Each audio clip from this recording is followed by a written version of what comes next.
Abraham called himself a foreigner in the very land God gave him. Centuries later, a rabbi's strange reply to a simple question revealed the truth to Abraham's claim. What was that truth? Stick around and find out in this week's 5-Minute Torah.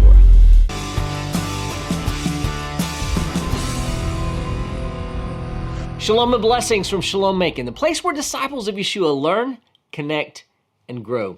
I'm Darren, and before I get into the 5 minutes of my 5-Minute Torah commentary, let's cover a few quick facts about this week's Torah portion. This week we are studying the 5th portion of the new Torah cycle. We are in the portion of Chayei, Genesis 23:1 through 25:18, and here are the 3 things that you need to know about it. Number 1, the death of Sarah. 127 years young. Despite the title, Chayei, the life of Sarah, this portion begins not with her life, but with her death. Sarah passes away at 127 years young, and the Torah records her age in a unique way. 100 years, 20 years, and 7 years. Rashi explains that this phrasing teaches us something remarkable. At 100, she is as innocent as she was at 20, and at 20, she was as beautiful as she was at 7. Number 2, the cave of Machpelah, a long-term investment. Sarah dies in Kiryat Arba, that is Hebron, and Abraham seeks a proper place to bury her. He negotiates with Ephron the Hittite for the cave of Machpelah at the edge of Ephron's field. Ephron feigns friendship. What's 400 silver shekels between us? What's $1 million between me and you? But the price was anything but cheap. Still, Abraham pays in full without complaint and buries his beloved wife in the cave of Machpelah, a resting place that would become Israel's first permanent foothold in the land. Number 3, true love. Isaac and Rebekah. Wav, twuwav, or love, true love. After Sarah's passing, Abraham knows it's time for Isaac to marry and continue the covenantal line. He sends his servant, traditionally understood as Eliezer of Damascus, back to his homeland to find a bride from among his kin, not the Canaanites. Eliezer prays for a clear sign, and God answers when Rebekah, the granddaughter of Abraham's brother Nahor, offers water to both him and his camels. With her family's blessing, Rebekah journeys back to Canaan and becomes Isaac's wife, the beginning of a love story that would shape a nation. Hey, Hanukkah is just a month away. If you want to have a great family experience for Hanukkah, be sure to pick up a copy of 8 Lights, my Hanukkah how-to and devotional that will make each night of Hanukkah a night to remember.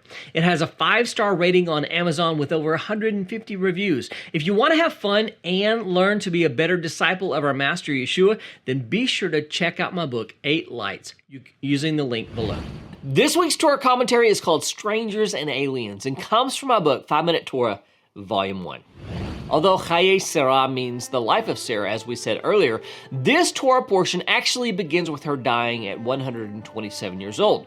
Once we are given this information, the Torah recounts the process by which her husband Abraham procured a burial location for her. It details the dialogue between Abraham and the local Canaanites, the location of the burial site, the name of the seller, the selling price, and the transaction details. In this dialogue between Abraham and Ephron the Hittite, Abraham petitioned with the local population by saying, "I'm a sojourner and a foreigner among you." This is Genesis 23:4.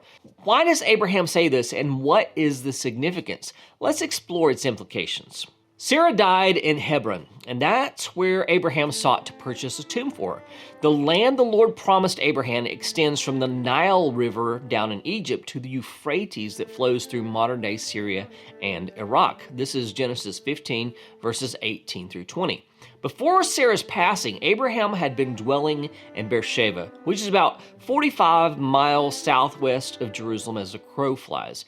If we think about Abraham's location when he was speaking, he was within the land that God had promised him and was already dwelling in the region. If this is the case, why does he claim that he is merely a sojourner and a foreigner?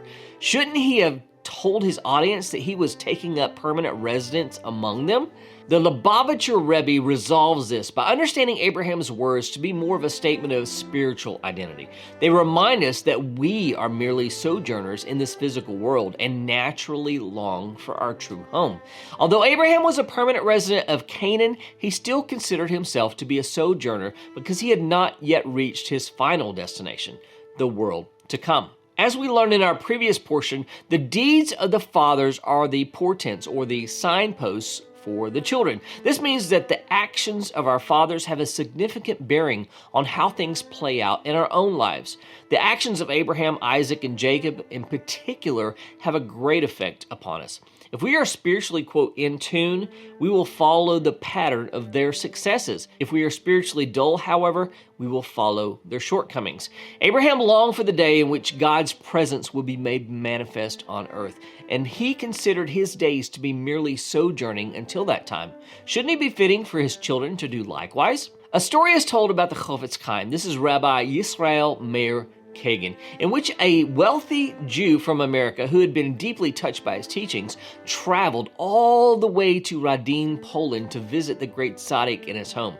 Upon entering his home, he was not only shocked but also appalled by the condition of his dwellings, particularly the lack of furnishings. There were no chairs, no table, no bed, etc. The Chofetz Chaim simply sat at a wooden crate with a candle where he learned Torah. "Where is your furniture?" the man asks. "Where is yours?" the tzaddik replied. "That's a ridiculous question. I'm merely traveling from far away. Why would I carry all of my furniture with me?" retorted the visitor. "The same is true for me," the Chofetz Chaim replied. "I'm only passing through this world. Carrying my possessions with me on this journey would be too cumbersome. They are waiting for me at the end of my journey." The apostles took this position as well. Peter urged his disciples to consider themselves as sojourners in this life so that they would not succumb to the enticements of this world. "Beloved, I urge you as sojourners and exiles to abstain from the passions of the flesh which wage war against your soul. Keep your conduct among the Gentiles honorable, so that when they speak against you as evildoers, they may see your good deeds and glorify God on the day of visitation." This is 1 Peter chapter 2, verses 11 and 12. We must always remember that this life is not permanent. As Peter reminds us, we are merely sojourners in this life. However, sometimes we forget. We believe that we have arrived at our final destination by investing too heavily in the trappings of this life. Often we try to fill the spiritual void with the material things of this world. However, if we are truly sons and daughters of Abraham, then we should be living with a similar perspective to Abraham. It's time we reassess our purpose in this life. Have we forgotten that we are merely sojourners? Are we using the time, the energy, and the resources we've been given to live for a higher purpose, or have we settled for less than what we were created for? As long as we view this life as our home, we will never be able to elevate the holiness of this world and create a dwelling place for God's presence.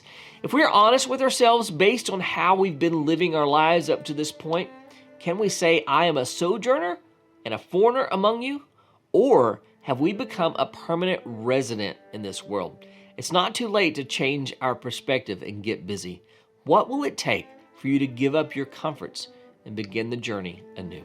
I hope this teaching has encouraged you. I would love to hear from you. Which 5-Minute Torah episode has meant the most to you? Let me know in the comments below.